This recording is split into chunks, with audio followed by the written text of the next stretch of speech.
अस्सलाम वालेकुम। आज हम लोग स्टडी करेंगे न्यूक्लियस के बारे में। सबसे पहले जो है हम न्यूक्लियस का इंट्रोडक्शन स्टडी करते हैं। The presence of cell nucleus was reported in 1831 by Robert brown.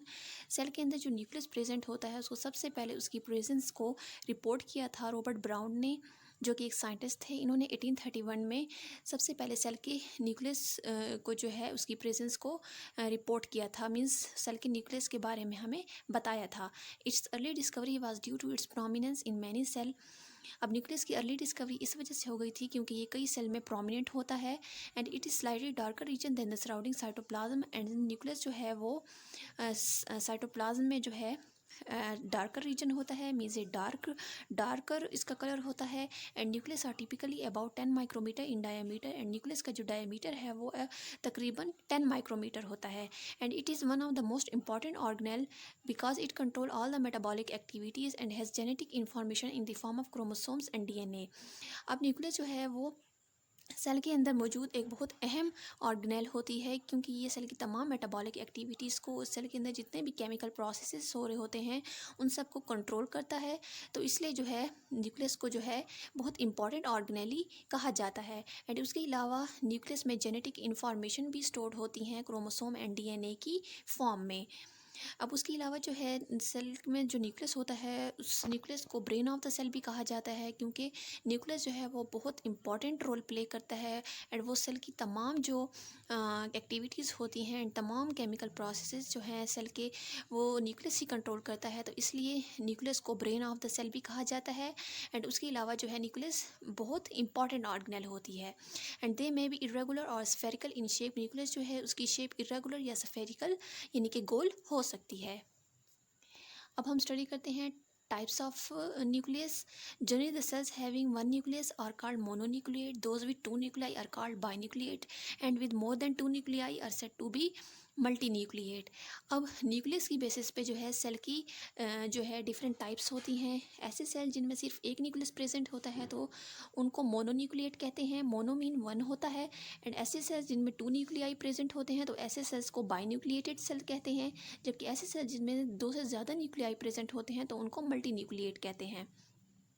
अब नीचे आपको डायग्राम दिखाया गया है, ये एनिमल सेल का डायग्राम है। इसमें जस्ट वन न्यूक्लियस प्रेजेंट है तो इसलिए इसको हम कहेंगे मोनोन्यूक्लिएटेड सेल। अब हम स्टडी करते हैं structure of nucleus. Nucleus consist of following parts. Nucleus जो है इसको मुख्तलिफ हिस्सों में तकसीम किया गया है, मीन्स इसके डिफरेंट पार्ट्स होते हैं। फर्स्ट है न्यूक्लियर मेम्ब्रेन, सेकंड है न्यूक्लियर पोर, थर्ड है न्यूक्लियोप्लाज्म, फोर्थ है न्यूक्लियोलस एंड फिफ्थ है क्रोमोसोम्स। फर्स्ट पार्ट जो है न्यूक्लियस का वो है न्यूक्लियर मेम्ब्रेन। तो न्यूक्लियर मेम्ब्रेन को न्यूक्लियर इन्वेलप भी बोलते हैं। एंड ये डबल मेम्ब्रेनस स्ट्रक्चर होता है न्यूक्लियस का, मीन्स न्यूक्लियस की टू मेम्ब्रेन्स होती हैं, एक होती है आउटर मेम्ब्रेन एंड उसके बाद होती है इनर मेम्ब्रेन। जो न्यूक्लियस की आउटर मेम्ब्रेन होती है वो कॉन्टिन्यूअस होती है एंडोप्लाज्मिक रेटिकुलम के साथ। एंडोप्लाज्मिक रेटिकुलम भी एक किस्म की सेल ऑर्गेनेल है।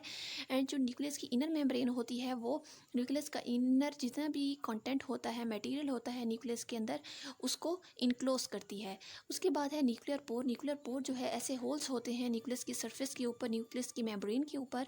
इन न्यूक्लियर पोर्स का ये फंक्शन होता है कि ये एक्सचेंजिंग में हेल्प करते हैं, मतलब एक्सचेंज ऑफ मटेरियल में हेल्प करते हैं जो कि न्यूक्लियस एंड साइटोप्लाज्म के दरमियान में होती है।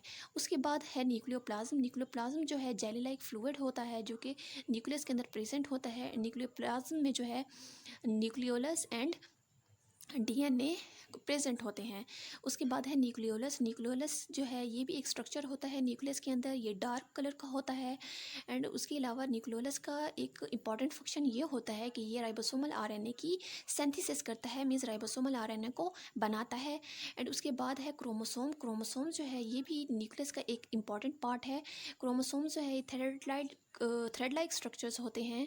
अब इन क्रोमोसोम्स में जो है सेल का जो हेरिडिटरी मटेरियल होता है, विरासती मादा होता है, डीएनए, वो भी इन्हीं क्रोमोसोम्स में प्रेजेंट होता है।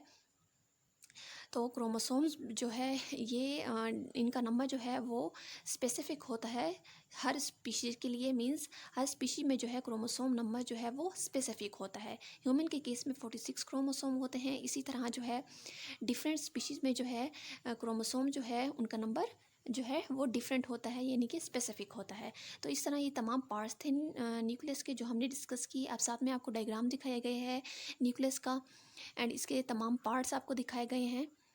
तो इस तरह से जो है न्यूक्लियस का स्ट्रक्चर होता है। Thank you very much. उम्मीद है आप लोगों को ये वीडियो अच्छी लगी होगी और आप लोगों ने कुछ सीखा होगा। मिलते हैं नेक्स्ट वीडियो में। अल्लाह हाफिज़।